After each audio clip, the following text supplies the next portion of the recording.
Okay, good afternoon guys. Ngayong araw na to is papakainin ko na sila ng kanilang tanghalian, ang aking mga cats. Dito guys! So ito, bumili ako ng tuna and mackerel ng KitKat Super Premium. So ang kagandahan lang dito guys, meron talaga siyang mga fish talaga. I'll let you see. Punta ako dyan. Ayan. See? So, meron siyang tunay na fish. Pita! Olaf! So, ako, pag binuksan ko yung lata, nilalagay ko na siya sa container para pwede nating i-ref. So, yun o. Isang kanya, pupuno rin yung isang container na ganito. And ako, pag nagpapakain ako, usually, 2 beses lang. Kibbles, it's either kibbles sa umaga or sa tanghali. And wet sa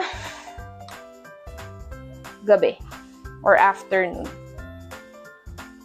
Dahil hindi naman sila masyado like active, unlike yung mga cats outside, talagang takbo-takbo. So, dapat minimal lang din ang kanilang pagkain. Pita, Olaf! Ayun, dito na yung isa ko. Tapos papakain ako, ganito lang. Gadi. Ito sa mami mo to pero naman pagpalitin na lang natin. Ganito lang. Minsan, ay, masama yan, nak. Diba, ang gugulo nila pakainin. Ayan. So, 2 tablespoons is enough for the rest of the, day. Then, mamaya, okay. So, ganito lang yung amount niya. Ito, medyo PG to. Itong maliit kong, itong nanay. Si Mother Cat. Ito, Pita. Hindi sa yan. Ay. Ito yung mga struggles namin. Ito na. Dali, dito ka. Dali.